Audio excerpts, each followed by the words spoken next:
The Johnson Wax Program with Fibber McGee and Molly.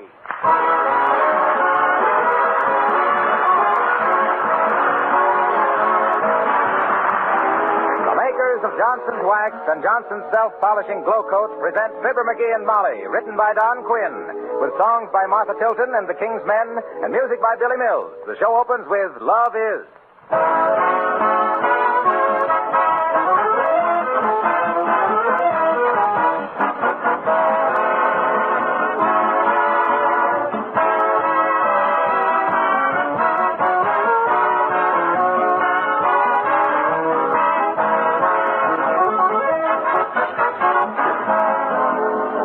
You can be sure of during these next few days, friends and neighbors will be dropping in unexpectedly for visits to talk over holiday plans and parties. Will your home always be ready for them? Floors gleaming with beauty, tabletops and woodwork spotless? If you practice protective housekeeping with genuine Johnson's Wax, it probably will be. Daily housework is reduced to a minimum when these surfaces are Johnson waxed. Rooms are quickly tidied up, and properly waxed floors never really lose that richly polished look that good housekeepers so much admire. When you wax your floors, furniture, and woodwork, you not only protect them against scratches, dirt, and wear, you not only save yourself hours of work, but you also win the compliments and praise of your family and friends for the beauty that genuine Johnson's Wax adds to your entire home. When you consider the low cost of those advantages, is it any wonder so many good housekeepers just couldn't keep house without this famous wax polish? But don't be satisfied with anything but the original and genuine Johnson's Wax in paste, liquid, or cream wax form.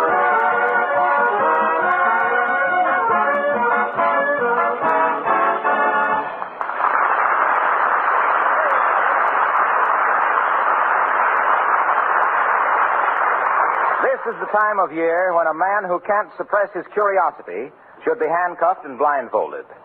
For instance, a package came for the McGees today, which is almost certainly a Christmas present. And we invite you to an interesting discussion between Fibber McGee and Molly.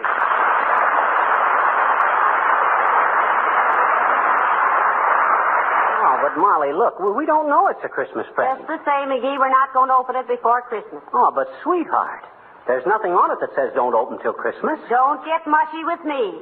I still say we don't open it till Christmas morning now. Okay.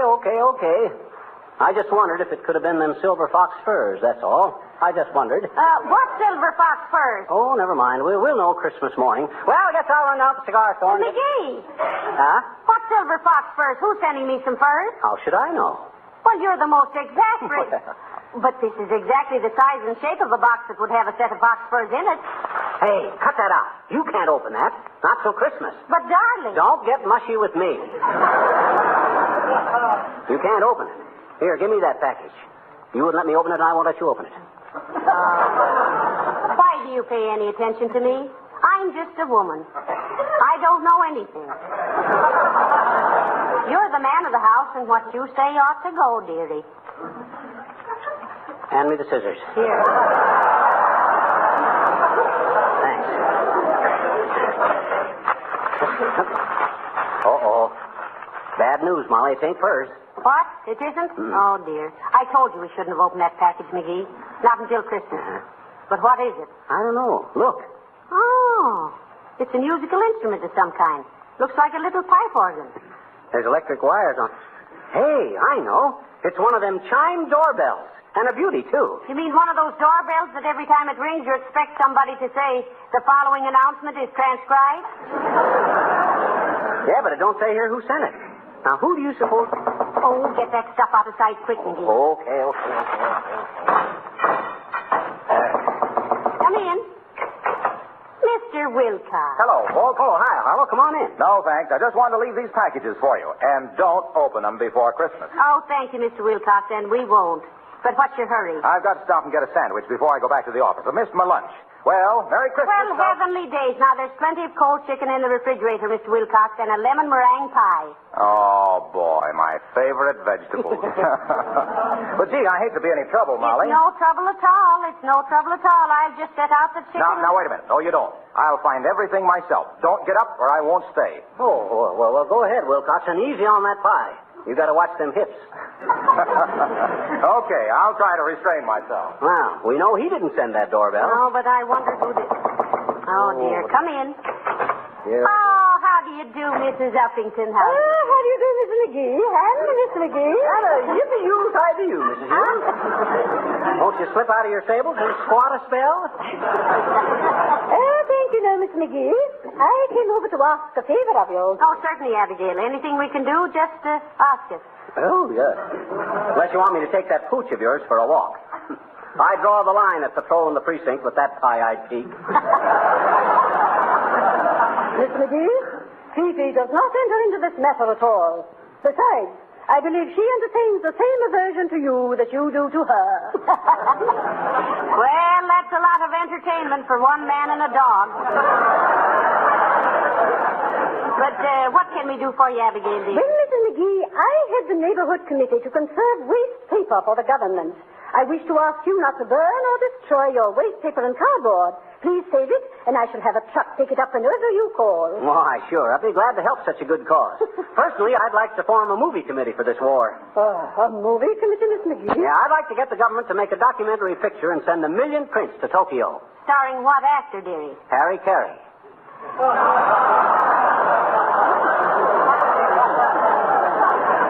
By the way, Uppy, did you by any chance send us an electric chime doorbell for Christmas? No, I did not, Miss McGee. But I must say I admire your blunt way of inquiring.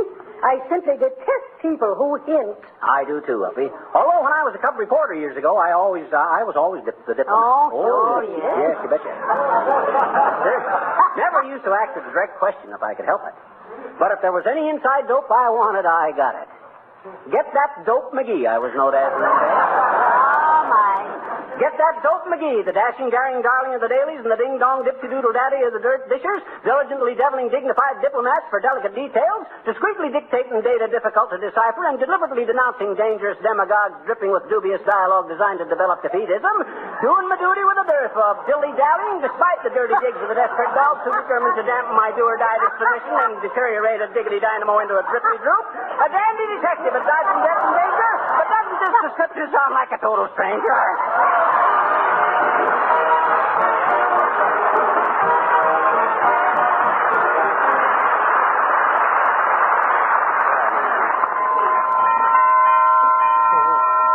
Hey, Molly, this is going to be a pretty snazzy doorbell, you know it? Yes, but who do we get to install it, dearie? An electrician? Nah, I can do it myself. Oh, no, please, let's not go into that again. What do you mean? I fixed the thermostat on the furnace last week, didn't I? It works at the touch of a finger now. Sure it does, sure. At the touch of a finger, you get a shock that melts your bobby pin. I'll get you some rubber gloves. Anyway, I don't think... Oh, dear. Come in. Oh, hi, sis. Hi, mister. What you doing? Huh? What? I guess not. You guess not what? I guess you didn't know I was a businesswoman, mister. Oh, businesswoman, eh? Mhm. Well, just what branch of commercialism are you identified with, madam? Why, I said, what's your racket? Oh, a miserable toe. Huh? Miserable toe. I don't get it. You don't unless you pay for it, I bet you. Pay for what? Miserable toe. Well, that was a short ride, but I enjoyed it. Let's go around again. What's miserable toe? Oh, gee, mister, you know what miserable toe is. No. You hang it up on Christmas and it's got white berries on it. Oh, sure. Mistletoe. Mhm. Otherwise known as mug holly, lip lilac, and night blooming smush. My daddy calls it fracture cactus. Fracture cactus. Why, sis? Because once a long time ago, he started to hang some up on the chandelier and the chair broke and he fell down and fractured his leg. Oh.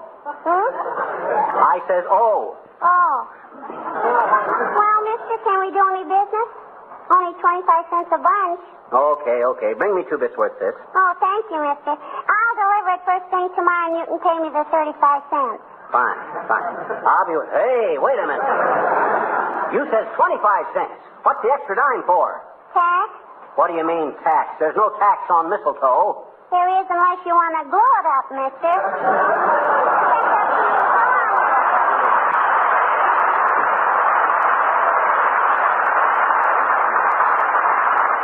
Smart little tyke.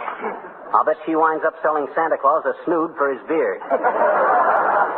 Hey, Molly, do you suppose this doorbell runs on batteries or the regular house current or how? Well, why don't you experiment, little dearie? You're a wonderful lad with electricity. You really think so? Why, sure I do. Yeah. Who else could have wired the vacuum cleaner so it runs and hides under the Davenport every time I plug it in? Well, Heavenly days. Something's happened to Mr. Wilcox. Come on, McGee. Hey, what's the matter, Harlow? Hey, what you sitting on the stove for? I just glow-coated your linoleum. Meow. Huh? And I'm waiting for it to dry. Ooh. I've only got 15 seconds to go. Ooh, yikes. But you're sitting right on the pilot light, Mr. Wilcox. I know, but I don't want to jump down till the floor is dry. It takes 17 to 20 minutes. 20 minutes. Time's up. Well, turn around quick. I'll throw some water on you. That's it. Oh, boy. That's better. Now, what was all this foolishness, Mr. Wilcox? I'm sorry, Molly, but when I came out here in the kitchen, I noticed your linoleum needed attention. Oh, I know, but I've been so busy shopping the last day or so that... Oh, well, it wasn't bad, but I can't resist a linoleum that isn't perfect. So I grabbed a can of Johnson's self-polishing glow coat and spread some around with a long-handled applier. It's really fun to do, you know. Oh, yeah, we heard you screaming with joy, Harlow. Well, you see, the minute I had the floor all nicely glow-coated, and with no rubbing or buffing either, I hopped on the stove to let it dry, never realizing I was sitting on the pilot light. Well, thank you for polishing my floor, Mr. Wilcox. And I'm sorry you had to roast your rompers doing it. Oh, that's all right, Molly. Well, I'll be getting back to the office now. Did you have enough to eat, Harlow? Eat. Yes, eat. Did you find the chicken and the pie? Well, what do you know? I forgot all about eating. The minute I got out here, I started glow-coating the floor. If I'm not the darndest fool. Oh, well, I'll grab a bite downtown. Thanks anyway, folks.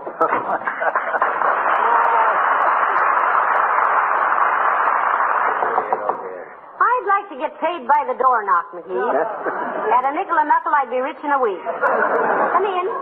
Oh, hi, Latrivia. Good day, Mr. Mayor. How do you do, Mrs. McGee? Hello, McGee. I just dropped in... Excuse me just a minute, Latriv. Look, did you send us an electric chime doorbell for Christmas? I did not. I didn't send you anything for Christmas. You mean yet? McGee. Except for my immediate family and employees, McGee, I'm putting my Christmas budget into defense bonds and stamps. Good for you, Mr. Mayor. We've got to back up our buck privates with our private bucks. Which is an old saying I just made up. Exactly. And now, McGee, you've been hounding me for a job with the city. Oh, I wouldn't say hounding you, Latrivia. Oh, I'll admit I've been kind of scratching around, wagging my tail, but... Well, have you got something lined up for him, Mr. Mayor? I think so.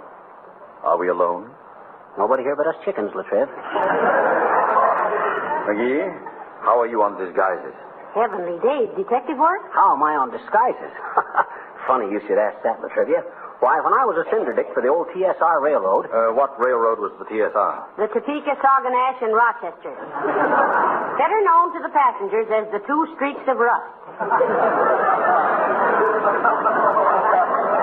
When I was a detective on the TSR, Latrivia, I was known as the man with 1,000 faces. You had your choice of 1,000 faces and went back to your own?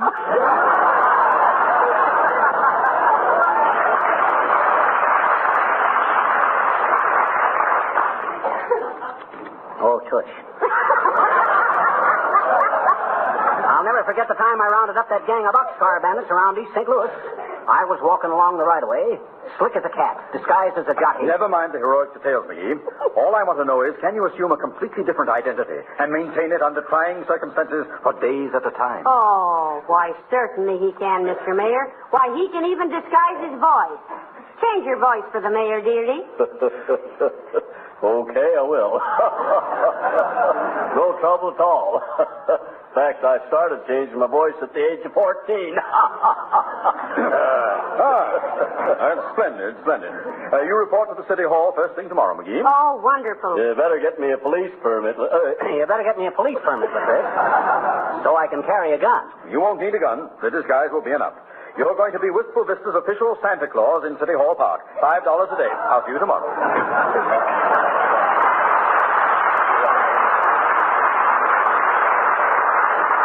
Well, man of 1,000 faces, it looks like you're holding the bag again. Why, that double-crossing political parasite. Who does he think I am? Santa Claus. I won't do it.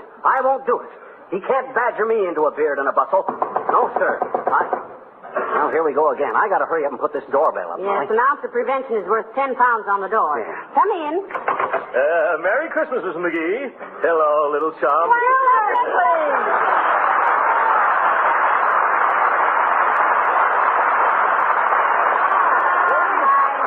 Heavenly days, how do you do, I'm sure. Well, come on in, Gildy, old sock. I'm glad to see you. Look at him, Molly. Ain't he a sight? What's that, McGee? I mean, ain't he a sight for sore eyes? Oh. By George, it's nice to see you folks again.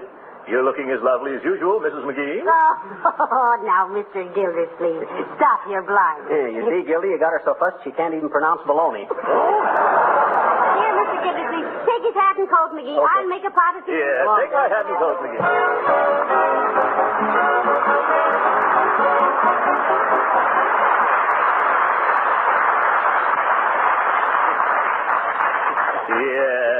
Yes, Sir Gildersleeve, you don't look a day older than when you left Wistful Vista. Oh, well. Not that you were any chicken then, but... Yes. Will you have another cup of tea, Mr. Gildersleeve? No, thank you. I should hope not. You've had 6. Yes. I have not. I've only had 5, McGee. What do you mean, 5? You had one at the coffee table, one while you were snooping through our Christmas cards, Yes. another while now, McGee, stop. He's welcome to all the tea he can drink. Thank you, Mrs. McGee. My goodness. I never thought my little chum would ever begrudge Throckmorton P. Gildersleeve a miserable little cup of tea. What do you mean a miserable tea? My wife makes the best tea in the... I didn't say the tea was miserable. You did, too. You said it. Why? McGee, he didn't mean that. He meant he was surprised you wouldn't want him to have all the tea he wants. Yes. Why, sure. Welcome to all he wants, big ninny. But tea's pretty stimulating, Trocky, old man. And to a guy your age with your blood pressure, it might make you just a trifle... What? What are you talking about, my age? Why, I'm still on the sunny side of 40. Maybe, but you got no more use for suntan oil, boy. I wish you boys would stop this. It's so nice to have an old neighbor drop in on us. You hear that, Gildy? Old neighbor. Even Molly thinks... Never mind what I think. I never saw him looking better. Yeah. Going to be in town long, Mr. Gildersleeve? No, I've got to go to New York tomorrow, Mrs. McGee. Oh, hey, while you're in New York, Gildy, why don't you go see the picture we made together? You know, you and me and Molly and Edgar Bergen and Charlie McCarthy. Oh, yes. Look who's laughing. Uh-huh. Where's his play? Well, it has its New York premiere tomorrow at the Palace Theater, and Keith Albee in Brooklyn. Oh. Yeah. So you better see it in Brooklyn, Gildy. You're one of them bums. Is that so? Speaking of bums, McGee, that was a bum joke of yours sending me that old lawnmower the other day. Why, it was yours, Mr. Gildersleeve. Didn't you want it back? Well, I thought it was a big, expensive Christmas present. So before I opened it, I went out and bought McGee a very costly easy chair with a built-in radio and everything. Gildy, I'm sorry. That lawnmower thing was just a gag. I sent you a real present yesterday. What? You did, McGee? Why, sure. I thought to myself, if Gildersleeve ain't worth $47.50 of my money... Oh, I'm sorry. I didn't mean to let the price slip out. $47.50 is none too much for Mr. Gildersleeve, McGee. Not that the price of a gift makes any difference. Of course it doesn't. But I might have known that my little chum wouldn't do a thing like that. $47.50, eh? Well. Come in. Is this the resident? Who lives here? I do, Bud. Fibber McGee. Oh, thanks. Here's a telegram. It's a wire. I'll sign for it, boy. There. Give the lad a quarter, dearie. Sorry, Bud. I got nothing smaller than 35 cents. You got a quarter, Gildy? No, I haven't, little chum. Sorry, Sonny. Well, that's all right, folks. I didn't expect it. I've been here before.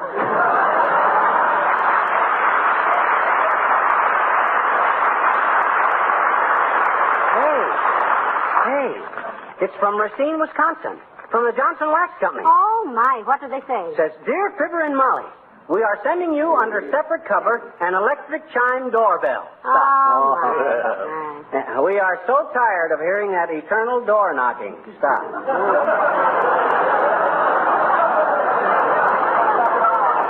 So is everybody else. Stop. If every knock was a boost, you'd have a Crosley rating of 6,000. Use the doorbell. Stop. Regards and Merry Christmas, signed Johnson's Wax. Well, that solves the mystery, McGee. Yeah, sure does, don't it? For a while there, I wondered, hey, where are you going, guilty old man? Aren't you going to stay for dinner? Oh, please do, Mr. Thank you. I'm sorry, folks, but I've got to get back to Summerfield and then on to New York. Hey, that's the wrong hat, McGee. I was wearing a fedora, not a beret. Oh, shoot me. That's the one I wear to fix the furnace in. Here you are, Gildy. Thank you. Well, I certainly enjoyed this visit. Oh, thank you, Mr. Gildersleeve, and I'm so sorry you can't stay for dinner. I hope you enjoy your Christmas present, folks. I'm sure we will, Mr. Gildersleeve, and thank you very much. Yeah, and I hope you like the one I sent you, Gildy. I'm sorry I was so crude as to let the price slip out. Yes, $47.50. Well, certainly nothing to be ashamed of. Wow. Well, goodbye, folks, and Merry Christmas. Goodbye, Mr. Gildersleeve, and the same to you. So long, Crossy.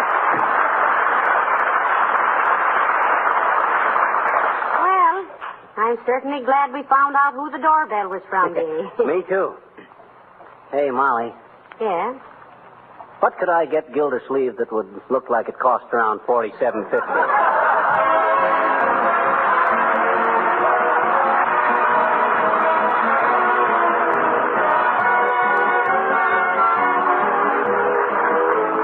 There's one room that gets to be mighty important around the holiday season, and that's your kitchen. For two reasons. One, it gets more than the average amount of wear and tear. And two, when your friends drop in, they all seem sooner or later to find their way to the kitchen. Now, what's the number one thing to do to be ready for them? Right. Give your floor a protective beauty treatment. Make it sparkle and glisten with Johnson's Self-Polishing Glow Coat. The floor polish that gives floors such a lasting luster, that makes linoleum wear indefinitely, keeps its colors as fresh and bright as new. Glow Coat is different from ordinary polishes. Its film is flexible, not brittle. It does not chip or wear down unevenly. It guards linoleum surfaces against wear and dirt. Makes house cleaning so easy because it needs no rubbing or buffing. Glow Coat is quick drying. You simply apply and let dry 20 minutes. And Glow Coat is economical because a little goes a long way. Now, if you're not already using Glow Coat, just try it once. Look for the familiar red and yellow can, and be sure it reads Johnson's Self-Polishing Glow Coat.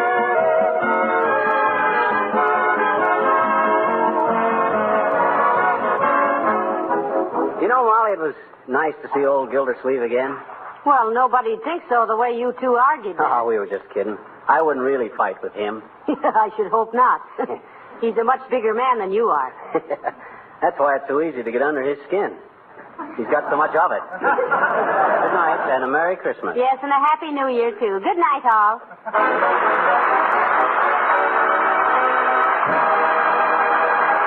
This is Marla Wilcox, speaking for the makers of Johnson's Wax Finishes for Home and Industry, inviting you to be with us again next Tuesday night. Good night. With automobile production again restricted, it's very important to take better care of your car. Don't let the finish deteriorate. Make it last. Keep it new looking with Johnson's Car New, the sensational auto polish that both cleans and wax polishes with one application. 2 jobs in one, in less than half the time they used to take. For the sake of your car and for your own pleasure, buy a can of Johnson's Car New right away. It's spelled C-A-R-N-U. This is